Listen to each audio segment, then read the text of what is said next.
My name is Jay Bridgeball. I'm a real estate broker since 1988. I've seen the good days, the bad days, and the not so bad days. My passion is to educate consumer about all aspects in real estate. Actually, I sold over $1.75 billion in real estate. Now, that's a lot of experience. I went through many failures, many successes, and I've seen many stories that you will be amazed. Not everything looks so glamorous as it is sometimes. On Let's Talk Real Estate, we will dig deep down and I will take you step by step through every process, from buying your first home to buying a multi-million-dollar investment property. We will have various people on this show. Lawyers, investors, we'll have mortgage brokers, appraisals, and everyone else to assist us to take you to that point. My aim is to break it down in such easy terms that you will be able to follow. So please join me every Thursday between 1 and 2, and let's talk real estate.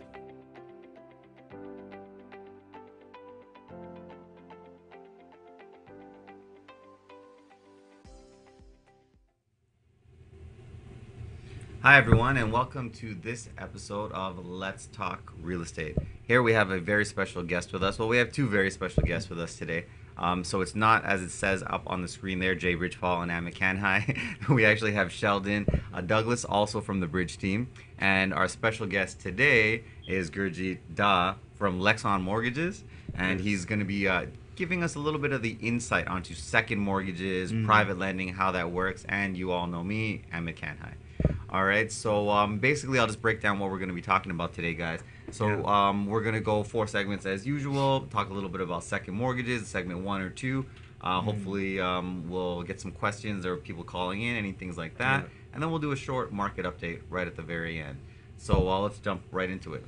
Perfect, sounds good. Okay, so, first off, many people have the question, they've heard this term, second mortgage. Even I worked in the bank for 9 years, and everyone wonders, is a line of credit a second mortgage? What really is a second mortgage? And I know that's a very broad question, but help us out with that. Generally, a second mortgage is pretty much putting equity behind your first mortgage, right? And generally we have a mortgage from the bank, and pretty much we need funds for something, for anything, for helping out credit, or credit card debts and consolidation whatnot. or something like that. So let me give you. Sorry to cut you there, but let me give you a scenario to make it easier for our viewers. I own a house. It's valued at $100,000. I have a mortgage that is $40,000 or $50,000 for argument's sake. So how does that play in? Now, that's like if I wanted a second mortgage, and why wouldn't I just go to the bank? Yeah, so generally you can definitely go to the bank, because obviously you have a low mortgage, right? Yeah. But sometimes it comes into situations, obviously like now, times are tough to get a mortgage. Yeah. And harder for everyone to qualify, even to with credit scores and whatnot, right? Right. So in that sense, everyone goes over to the private side, right? Okay. So that's if the bank is not ready to lend, right? That's right. Oh, I think we have a caller already. Okay. All right. Hi there, you're on the mic with AMIT, GURJIT, and Sheldon. You have a question about is it second mortgages?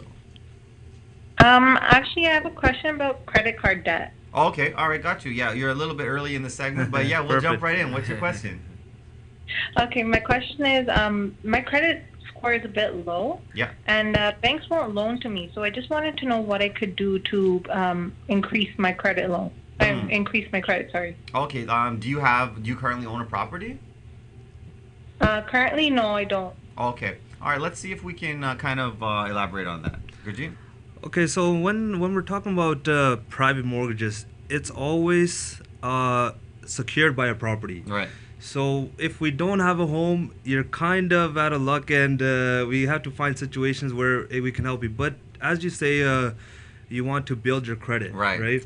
So that kind of it takes a time, right? And it takes time. Obviously, we got to get the credit cards debts cleared, right? And as long as you're making those minimum payments for now to get that cleared up, it'll kind of help your credit score go higher, go right above and, it, yeah. and So then, more like credit counseling, That's right. and you know, so what that really is just making sure you're making your payments on time, and really, if you can't, you know, there's got to be consolidation options or more in line for when you actually have a mortgage to secure it against. So hopefully that answers your question there. Yes, it did. Thank you. Okay, awesome. Thanks for calling. Perfect. Thank you. Okay, Bye. bye. All right. Yes. So okay, one question right out the Yeah, gate. I know, right? You know, No, it would have been a little bit exactly. more of a we would have been able to help her more if she actually ended up having a property. Yeah, or if she something had a like that, property, yeah.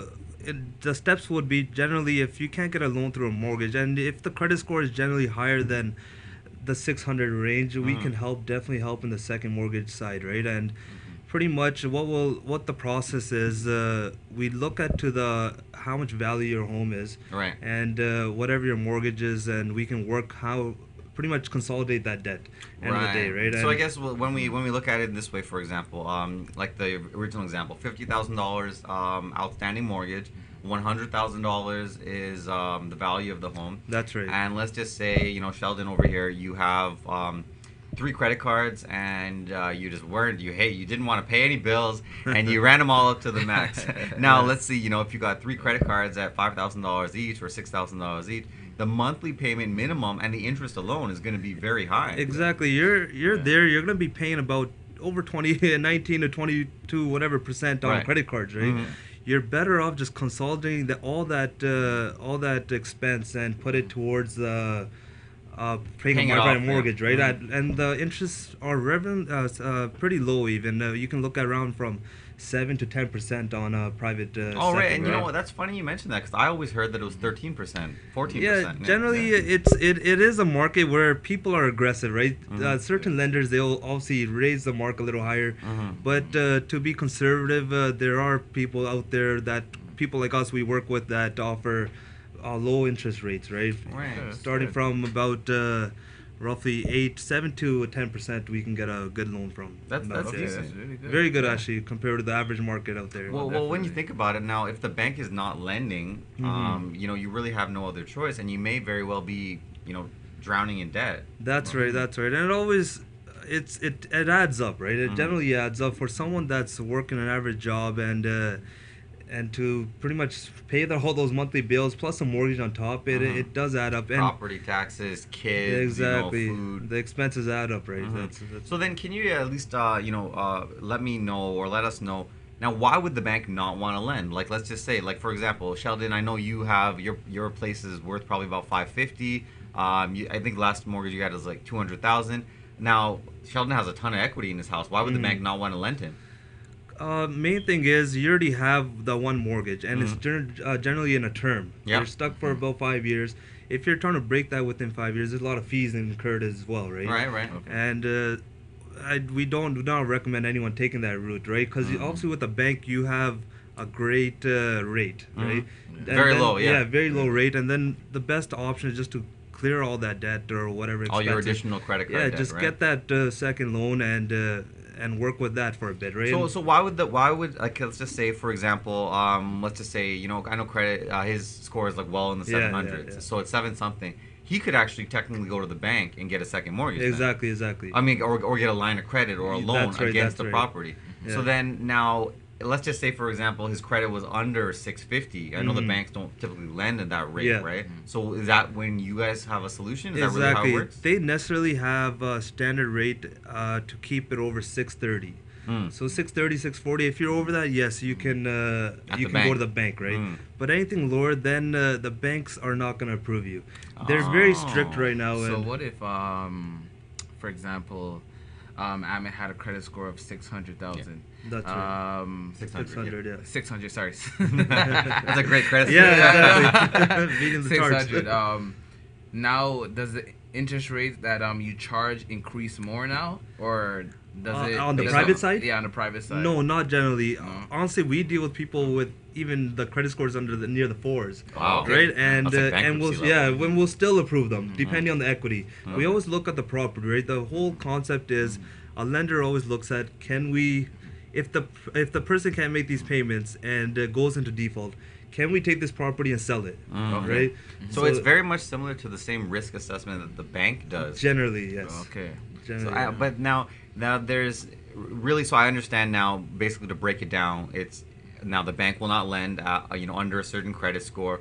Are there any other rules? Like from what I understand, there's also, if you don't have the income to support the additional amount the bank wants, because I've had clients that have come to me that have actually referred to you guys that said, hey, this one particular client I remember very, very recently, almost 3 weeks ago, $900,000 property valuation, $300,000 loan on the property, but she makes $45,000. So the bank says the mortgage you have right now at $300,000 is currently all you can qualify for, and then she needs to consolidate some external debt. So that's why you guys helped her out. So why did the bank not lend in that situation? Yes, like you said, it comes out the income factor. If she's not making a certain amount to pay off, service the debt. That's it, and the bank will not qualify.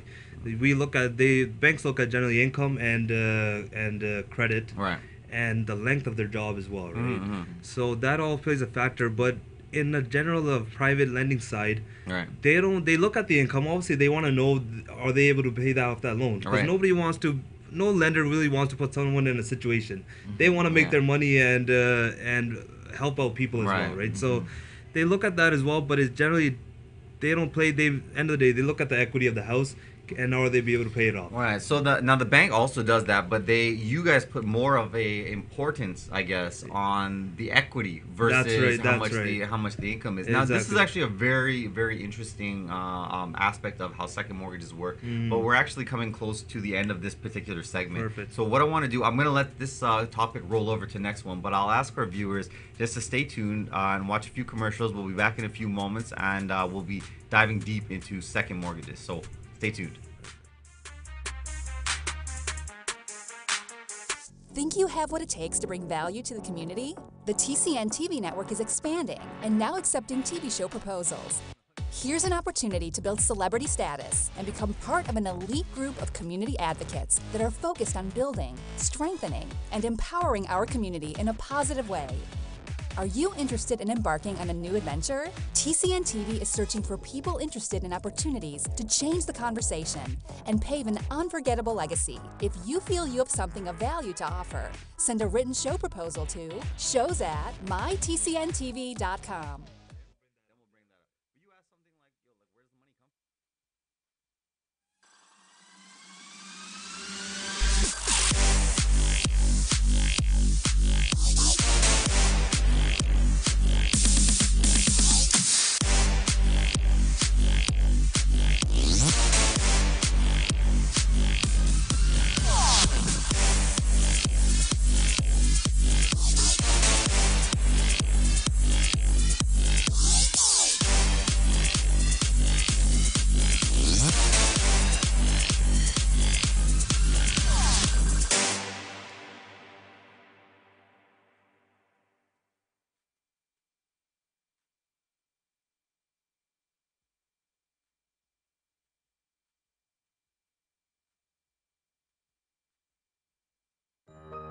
Are you retiring smart?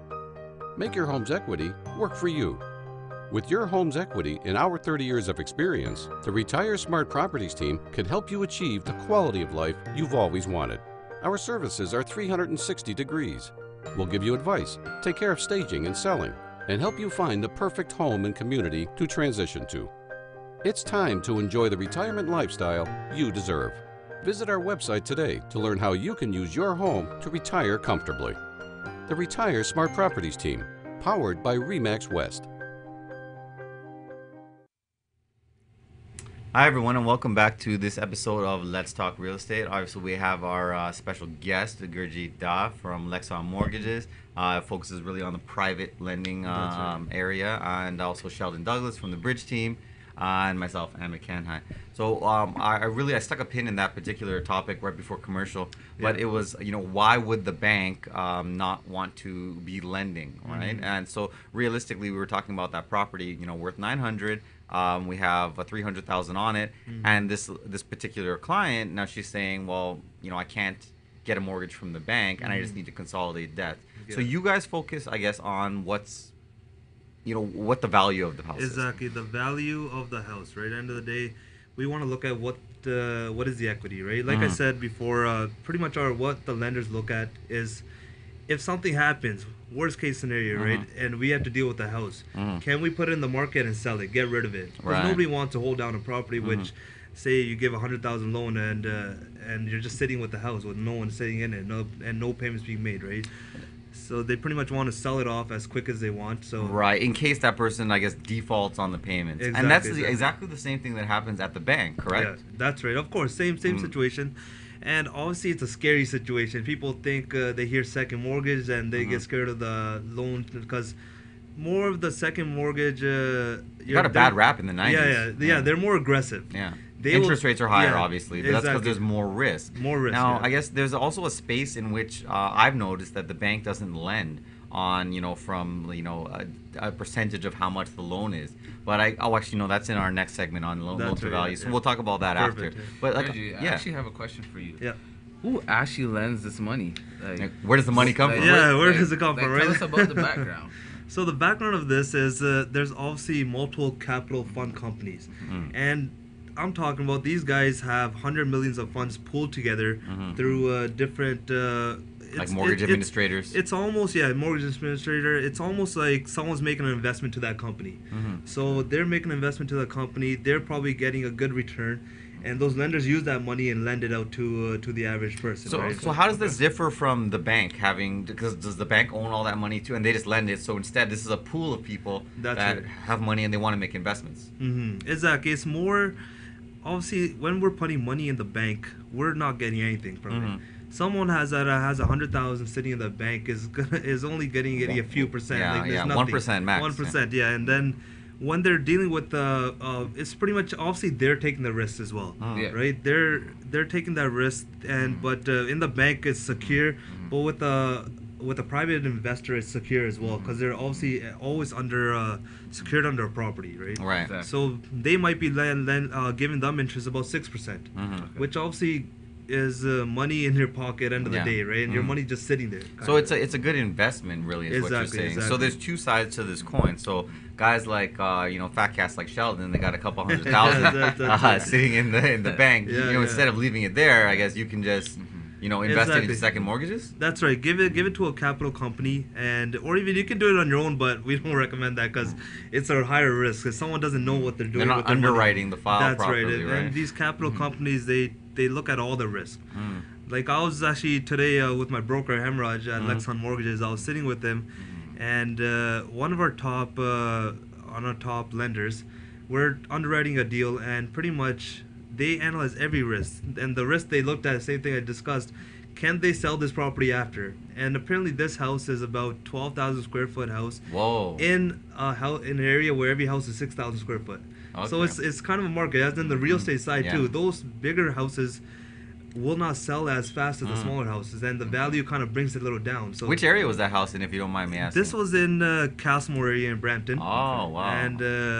And it's a nice house. Someone customly built it, but they needed same thing. They didn't get approved by the bank. Last minute, the bank said no. Wow. So then they custom built this property. Exactly. Right? So then I guess this is also an area where second mortgages can come in, when the bank is, they've originally said yes, and then they kind of look at it later and say no, because the bank has full discretion. Exactly. And I've seen this a lot lately. Banks last minute, they'll look at everything for a couple of weeks. Then last minute, day of closing, they'll say no. Something just came up out of the blue, and they say no. And you can't do anything about it. Well, it's funny you mentioned that, man, because as you both know, I used to work at the bank, and the bank has a certain clause that's put in there, and it says it's to the full. It's basically, in layman's terms, it says I can cancel this deal at any time. So the bank is kind of has full control and full power, and it's a very scary thing. Yeah, especially for someone that has a closing coming up, right? And there's a lot of fees that can be incurred, lawyer and they're fees. Looking. They already sold their house. They're looking to purchase, and a couple of days before closing, the bank says no. What are you gonna do, right? Really, and obviously that's when you have your deposit on the line. That's it. Everything's on the line, right? And that's when you come to the private side. And even if you can get a private for 6 months, right? Get it closed, and then try to refinance the house and go back to the bank. I know we're talking about the benefits of having a second mortgage, but can you tell our viewers what will happen if, for example, they're backtracked on their second mortgage payments? Like, what happens after that? In the event the second mortgage is not paid. It paid. Yeah. So generally, obviously, this is a scary moment, right? Yeah. For anyone, because they have their primary mortgage at the yes. bank, and then the second mortgage with That's a right. smaller company, right? That's right. And if they start going into default, there's steps to it. Obviously, initially, if they miss a payment, they give them usually.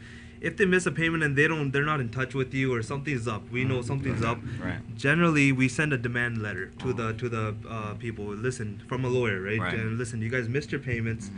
We need our money back at this time. You're in default now, right? From there, then we go on. If we get no reply from there, then it has to go into the courts. Right. Which generally the court will give a notice for about 35 days. You can pay. If not, the court, you have to go back to the court and they'll allow you to take it into the power of sale. Right. Right. So that's Okay. very similar to the way the bank sets things up. That's So right. it's not much different. It's just a little bit of it's an area where the bank does not want to lend. Now, and while we're talking about investors, I wanted to kind of focus investors on segment 3. But while we're here, Sheldon, I know this is a question you were talking about earlier. Before we started the show. Yeah. Now you were saying I think you have like 100 something in equity in your property. Yeah. So how can someone like Sheldon, or even just a regular, like Sheldon's a realtor, obviously, but That's right. someone that's a regular Joe that has, a couple $100,000 in equity in their property, they never wanted to use it because a lot of people say, hey, I have this money there, but I want to pay off my mortgage as soon as possible. I don't want to owe anything. That's right. Is there a benefit that, we can utilize that equity in the property and maybe come to someone like you and make better money instead of going to the bank? Exactly. That's what, even along the line of credit side, you can kind of take your line of credit out and use that as an investment. Right. And you're going to be paying a low interest rate on a line of credit where you can use that money to invest. Like we said, we discussed pooling in money with investors, right? These large capital companies are very good to deal with, right? And even guys like you. Like exactly. Yeah. So it's end of the day, it's you rather. I suggest people not to pay off their mortgage as fast as possible. You got a low interest rate, let it go, right? And the money is cheap, so exactly. use it. You definitely have to use your money wisely, Yeah. right? So if you want to refinance it, work with a private lender, get that money out, or use the bank's money, right? Use their money and give that money somewhere else where they can pay you a better return. Well, then let's look at this scenario. So let's say, Shell, you don't want to use your full 130 or whatever it is. Yeah. Let's just say there's $50,000. Exactly. Now you'll take that out from the line of credit that you already have at the bank, and that's at right now some are at prime plus half, some are prime plus 1. So that'd be 3.95%. For you to borrow that money on a line of credit. That's right. Now, if I give that money to you, or Shell gives that money to exactly. you, now what do you do with it? I guess you have someone that's already in need for the $50,000. Exactly. Pretty much, we analyze our client. Yeah, whoever needs, even if someone needs 70,000, we'll use Sheldon's money and then also pull in someone else's money, right? Okay. To make that fun. But generally, if you can make 8% on your money, you're also paying back your line of credit and making money on top. So then, which is an investment. That's really good, because now when you think about it, right? If you're paying 3.95 or let's say 4% on the money you're borrowing from the bank, but you're making 8% on there or 9%, for example. Right. There's like the average mutual fund really isn't paying over 3.5 or 4.5% right now. Exactly. And this is actually a fixed amount, so you're making that money monthly, is it right? That's right. Generally, you will get post-dated checks, and you will just be depositing checks every month. That sounds like a good life. Exactly. Anything residual is good. That's Right. So it's money you're not really working for, but and now so there's obviously we were focusing more on the investor side of things. So I guess that kind of covers investors. There's some smaller investors like guys like maybe me or you that are just want to throw in 50,000 or 20,000, and you also focus very heavily on the institutional side. Most of our viewers are just regular people that work in a normal job, and they want somewhere to put their money that's going to make extra money. That's right. So I think this is actually a good option. Exactly. So what we've actually done, I'll also let our viewers know that I have some of GURJIT's information just below in the comment section, so you can actually just click link, send them a text message or even an email, and then we can reach you guys that way from Lexon Mortgages. That's right. From Lexon Mortgages, and it honestly is just putting your money somewhere. And obviously, everyone wants to live a nice life and enjoy their life and be able to have that extra money in their pocket. Yeah. Just to do their fun adventures, right? And travel and whatnot. Fun right? adventures, yeah. Like realistically, I have one client that he does second mortgages. He has a home that's been paid off for that's like about $900,000. He bought it way back in like 1995. Yeah. So and he had no idea what to do with it. That's right. The only option the bank gave him was sell the property and then use the money to do something. Yeah. What he did, he's taken out chunks of those money with you guys, Yeah. lent them out, and now he's making residual income monthly. Exactly. And it's someone in that position, obviously, that he's probably an older gentleman right now. Yeah, he's 60. And he doesn't have to work anymore. Yeah. Listen, he's using his equity, he's using it in a smart way, and obviously now he's getting payments coming in, and that's the best way to do it. That's really interesting. Now, what I'm going to do also, we're just running short on this particular segment. It's such an interesting topic That's that right. we continue talking. So what I'm going to do is ask our viewers again just to stay tuned for a few moments. We'll be back just after the commercial break, and we'll talk a little bit more on the investor side versus the client side of second mortgages. So stay tuned. We'll be back in a few.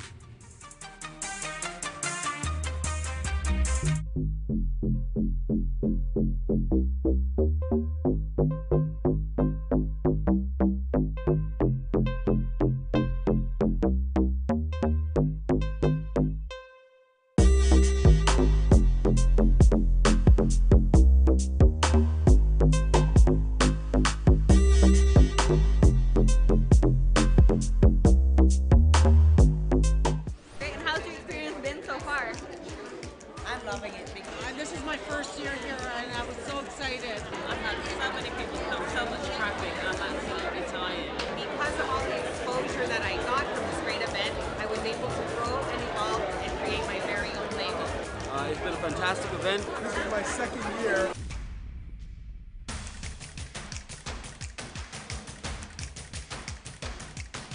This is a great and awesome event connecting to the community.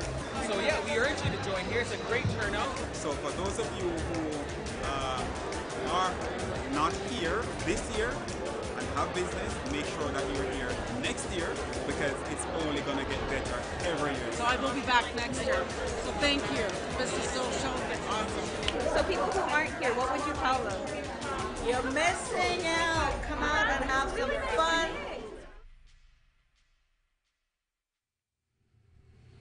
Hi everyone, and welcome back to Let's Talk Real Estate. So here we're focusing on a really important topic. It's second mortgages. I think personally second mortgages have gotten a bad rap in the industry. That's right.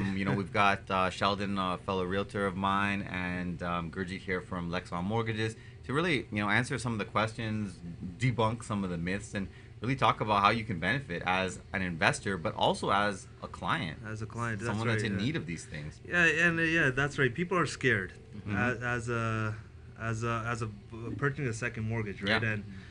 And then. Sorry, I'll put a pin in that. I think we have another call. Yeah. Hi there, you're on the mic with Amit, Gurjit, and Sheldon on Let's Talk Real Estate. How can we help you? Hey, how's it going? I just have a quick question for you. Yeah. I listen to you guys all the time. I really appreciate the information that you guys provide in the air for us. Thank you. I definitely hold you guys in high regard and knowledgeable. All right, good stuff. Good. Yeah. So then, what's your question? Let's see if we can answer that for you. I'm sorry, I didn't catch your name. Sorry. Yeah, sorry. All right. So my question is, can you please explain what loan to value means in like a more detailed way for me to completely understand? Okay. Yeah, definitely. Because we talked about loan to value briefly at the beginning, and I know it's kind of an abstract concept because you only really hear about it at the bank. That's so right. Let's just let's start with loan to value in general. So Gurjit, you can kind of jump more into that. Generally, loan to value is the percentage where you can get a loan, right? Right. And we look at a house, say if it's $1 million house. Yeah. Loan to value is roughly whatever the amount the person can pay down, right? Say if we have a 80% loan to value, right? So they need $200,000 equity in their home, right? And we can give loan up to $800,000. So okay. Generally very easy concept, but it's just it's kind of reversed. Say we're talking about a bank says you need 20% down, right? We loan to value we talk about 80%. So we say it in the reverse side, but it's kind of the same concept. You need the money down. So technically 20% you need down, and then... And that gives you 80% loan to value ratio. Exactly, 80% So, loan to value. if I understand you correctly, and basically let's just say there's a $100,000 property, there's only $80,000 mortgage on there. Mm-hmm. So that means that this property is at 80% loan to value ratio? No, that would be a much higher, because if you're at a $100,000 property and have an $80,000 loan, you're at a much higher loan to value. You're at 20% loan to value. Right. So it's the other way around, like you said. Okay, so got you. if they had 20,000 and you're on a 100,000 property, then the 80,000 would be the loan to value. Got you. Right? And then that's the amount that you can actually lend. You're eligible to so get a loan. Now I got a question for you, and hopefully it's going to help out our caller. Yeah. Now, the banks typically say they want to lend at 80% loan to value ratio, where basically, they have less skin in the game, kind of. Now, That's if right. you have a property that's now, 70% loan to value ratio, and the bank only lends up to 80%, let's just say that's maximum. You've already borrowed that 10% from the bank. That's right. So you have a mortgage, which the full amount of 80% loan to value ratio. You guys may actually step in and go 85% loan to value, or maybe 90, and lend them a little extra money. Exactly. And like we're gonna discuss this as well, but generally the cutoff is kind of at 80. Right. And the banks are actually a little bit lower now. A little bit lower, and we used to actually go up to 85 to 90%. Right. But now the market has obviously shifted a bit. Right. And everybody knows that you guys are in the real estate market. Yeah. You guys know the market has kind of slowed down a bit. So now lenders are being more picky with their deals. Right. So sorry, go ahead. Is there sorry to cut you off, but is there any cost to dealing with a second? You know what we'll do? Let's Yeah. jump into that after. We'll finish the loan to value, and I think we answered your question there, Bud. Hey, yeah, thanks, guys. I hope you guys have a great day. All right, Yeah, great. thank you. All right, you take care. Thanks. Okay, so loan to value ratio. You were talking about cost now. Okay, so that's a good question. We're just laughing at the break. The lenders usually, obviously the rates are a certain amount, right? Yeah. And It could be 6, 7, 8, 9, 6, 7, 10%, 8. whatever. So that's generally the rate, right? But then that's what you'll pay interest on monthly. Okay. Generally, there is a cost in the beginning, a lender's fee. Okay. So the lender charges their lending fee, which can be about anywhere from 2 to 3%. Of the loan. Of the loan, right? Of the loan amount. So at 100,000, you'd be paying $3,000 upfront. Right. Right. And even you don't really have to pay upfront. You can add it into the loan. Right. So really, the money is still you haven't paid, right? But then we would charge you on 103,000. Right. Interest on that That's right, total yeah. amount. So that's kind of a lender's fee. Now, that makes sense, I guess. And Otherwise, also brokers kind of have fees as well. Yeah, or? generally, if you're working with a broker, they will charge another probably a percent on top, because also the broker they don't make any money through the lender. They have to charge the client. And They're the ones putting together the deal. So that's kind of like what you guys do. Exactly. Right. We underwrite the deals. We do the work for the client, and we got to prepare that package, send it off. So you're the middleman. You're basically taking the guy with the money, and you're taking the guy that needs the money, putting it together, making sure it's safe for both parties. That's right. And I guess you guys have special licenses for this? Exactly. And obviously you need a broker license to be doing this kind of work. Yeah. And the main thing is the lenders, big corporations, they don't really want to bother dealing with a regular client, right? They want to deal with the broker because they know what they can put in they know the requirements. Right. As a broker, I know the requirements, what the lender needs. So we put the package together and we send it out. That's where the broker fee comes in. Right. Right. It's generally some people think, oh, these guys are just making their money in between, right? Right. But you guys are actually. But we're doing work, and some deals obviously takes longer than expected, and the work is quite heavy sometimes, right? Right. You're making sure everyone's safe. Exactly. And then along with other costs, as we were discussing, then there's legal cost. Yeah. Right. And the legal cost for the borrower side and the lender side, you as a borrower have to pay both costs. Wow. So you pay all the costs that are incurred in this transaction, which now here's a question. I'm gonna play devil's advocate here now. Now if I need this money and I need it quite badly and the bank is not giving me the money, I probably don't have the money to pay you. yeah. That's what it is. We will generally put all those fees in that amount that you need. So you don't have to pay anything up front. Oh, okay. So you're just making your monthly payments, and depending on how much of a term you have, within that 1 year term, you have to pay back just the principal amount. Okay. We don't charge principal. It's only interest payments. Okay, well then, another question now, because you obviously don't want to be stuck with these higher interest loans that are second mortgages behind your first mortgage for a long time, because otherwise you just continue to pay interest payments. So can you give me a scenario where, and this is what I've seen some of my clients do it, they get the second mortgage of, $50,000, pay off a car loan that's $500 a month, pay off a credit card that's $300 a month, pay off a line of credit that's $250 a month. All that's equaling out to maybe $700, $800, $900 a month. The second mortgage may very well be the same amount or a little bit lower, but the interest rate's one payment. So you don't have to pay all these different payments. Now, what really happens and this is what my client told me, and obviously I've been in the bank for a while, so I understand it. Now, they use that money that you guys got for them, paid off the car loan, credit card, and line of credit, and whatever other debts they needed to. Within 6 months, 7 months, their credit score jumped from 620 to almost 700. And then after that, 1 year came up, and the bank now said, hey, if you want that line of credit, we're going to give it to you now because your credit's better. So this is actually a really good short-term solution. Am I right, or how does that work? That's definitely how it works. You're pulling all your debt together. Exactly, right? and obviously the debt just adds up, and the interest on that, if you can't make those payments, your credit is gonna drop down fast. And then the bank's not gonna want to deal with it. Exactly. Even if you already have the mortgage with them. Yes, at least you can consolidate all that debt with the second mortgage. Then you can go back to the bank, like you said. If the credit score will jump up, and then the bank will now effectively lend you the money that you need. Exactly. So no, that is a great topic because it is kind of a short-term thing, right? Yeah. And you can even go for 3 months, 6 months, and a year, right? Right. Generally, it's up to a year, but if you want to go more, then it's a renewal after that first year. Yeah, and ideally you just don't want to carry these things for that long, right? Exactly. That's the thing. You don't want to be paying interest only without principal going down, right? You want to try to, as fast as possible, refinance through a bank or pay it off if you have the money, right? Right. And to be honest, more likely than not, no one's going to just spring up on $50,000. Exactly. But if it comes up, that's great. But it really is to kind of get yourself in a better situation. So, you guys are almost like financial planners. That's right. Yeah. And generally, people come to us and we look at everything. We actually plan the next 3-4 years with them as well. Right. We're like, listen, if we get you this private today, within the year, we're going to help you raise your credit. Then by the end of the year, we'll consolidate that and get you up through the bank. Gurjit, I think your fee's worth it, man.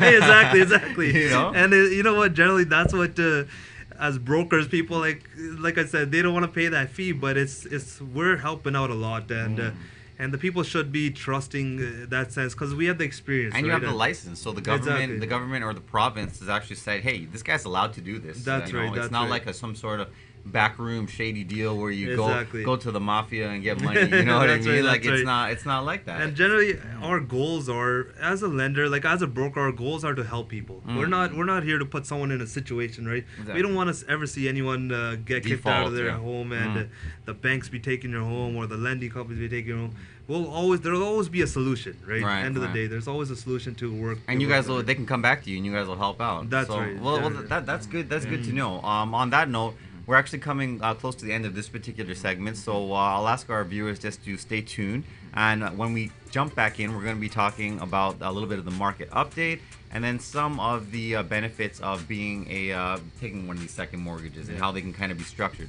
So I'll ask you guys just to stay tuned for a few more moments. Think you have what it takes to bring value to the community? The TCN TV network is expanding and now accepting TV show proposals. Here's an opportunity to build celebrity status and become part of an elite group of community advocates that are focused on building, strengthening, and empowering our community in a positive way. Are you interested in embarking on a new adventure? TCN TV is searching for people interested in opportunities to change the conversation and pave an unforgettable legacy. If you feel you have something of value to offer, send a written show proposal to shows@mytcntv.com.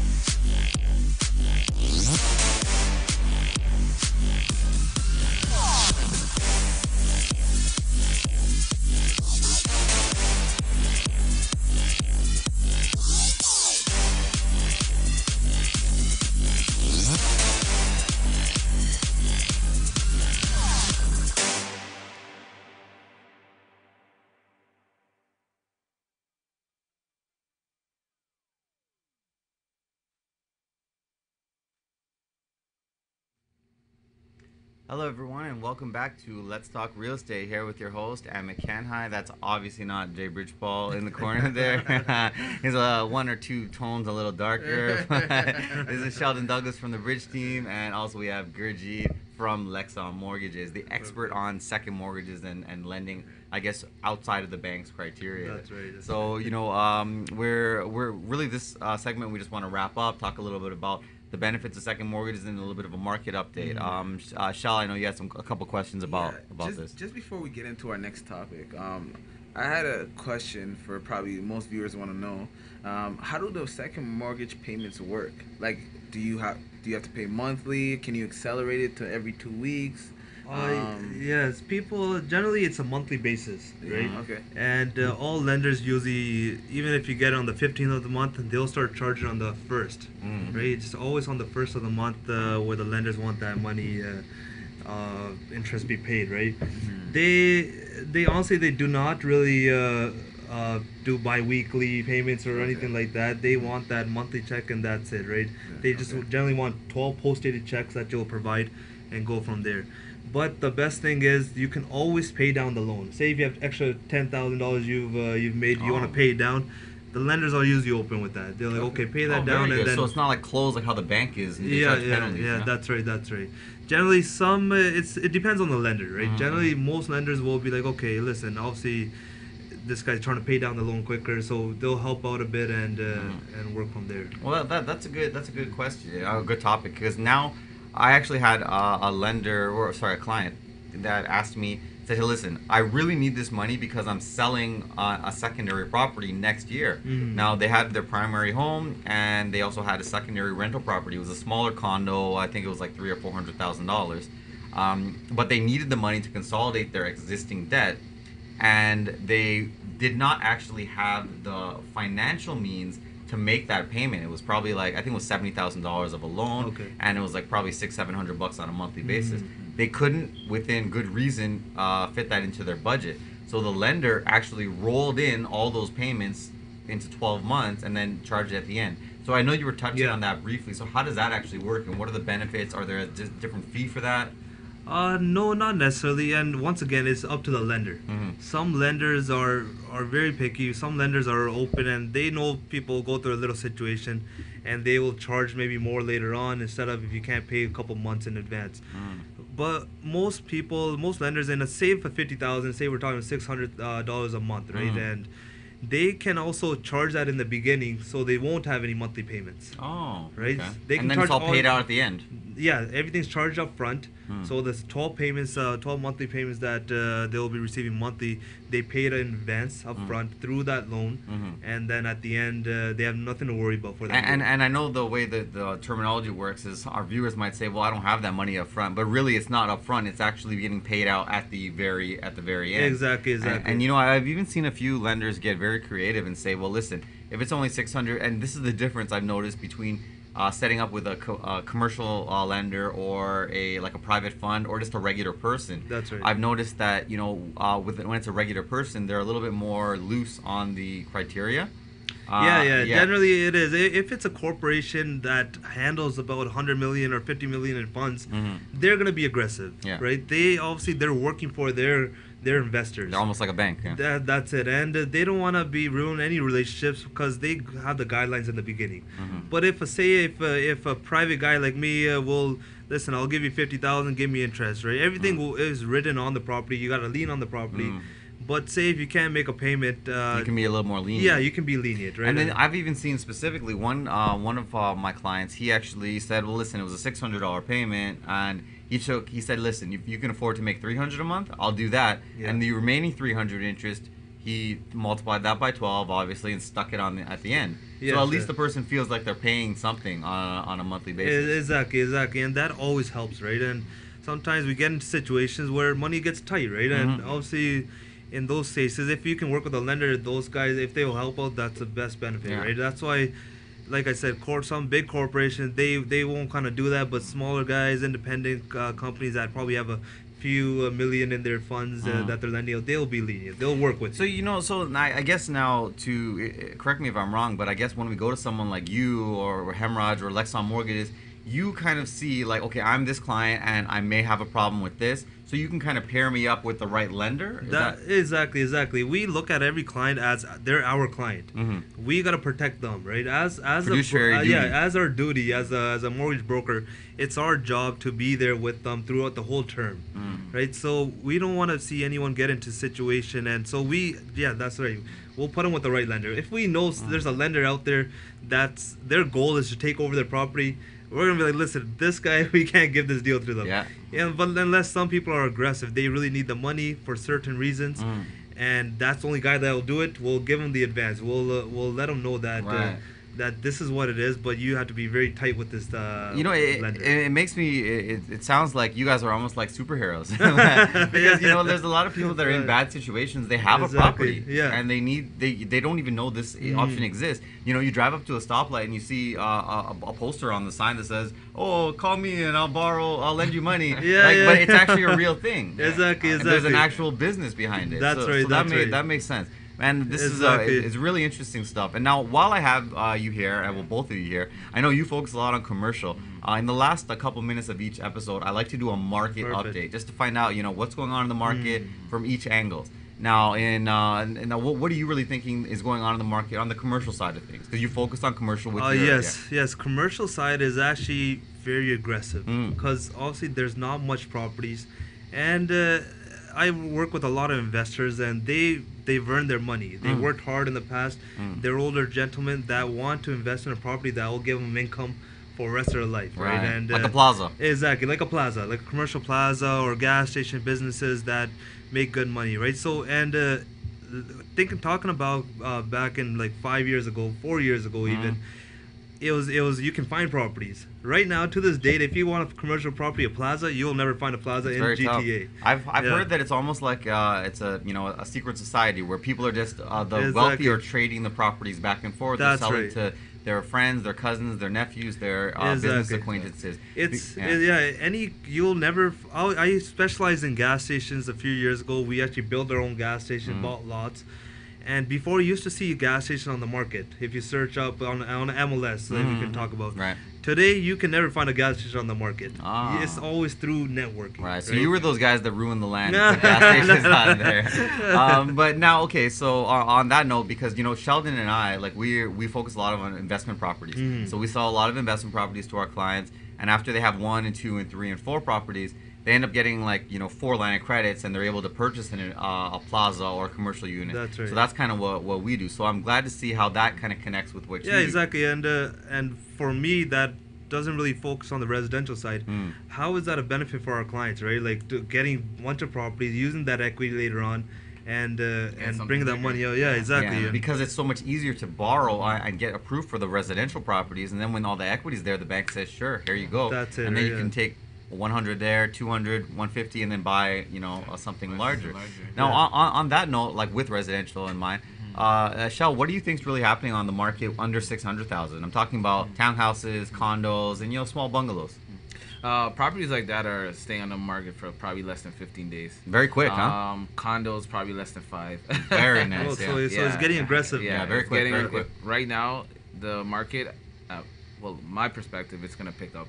Yeah. And that market's very quick. Yeah, I'm starting to see things, especially like condos in the Mississauga area going like nothing.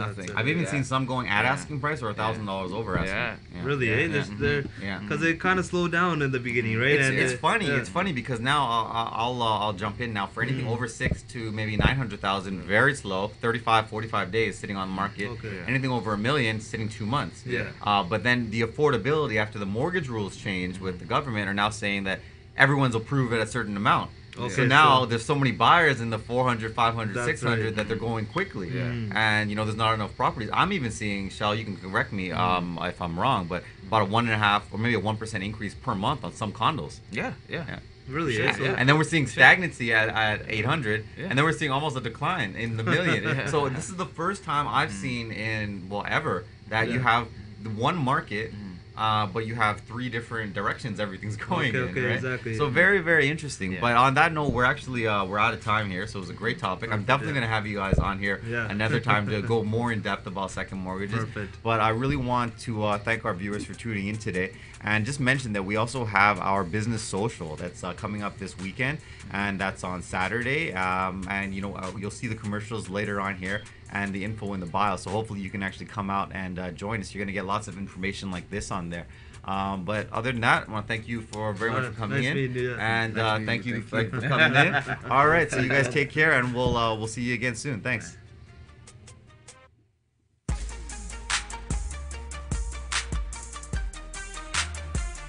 Great. How's your experience been so far? I'm loving it. This is my first year here, and I was so excited. I've had so many people come, so much traffic. I'm absolutely tired. Because of all the exposure that I got from this great event, I was able to grow and evolve and create my very own label. It's been a fantastic event. This is my second year.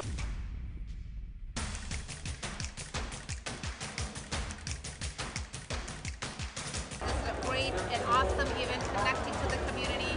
So yeah, we urge you to join here. It's a great turnout. So for those of you who are not here this year and have business, make sure that you're here next year, because it's only going to get better every year. So I will be back next year. So thank you. Business Social, it's awesome. So people who aren't here, what would you tell them? You're missing out. Come out and have some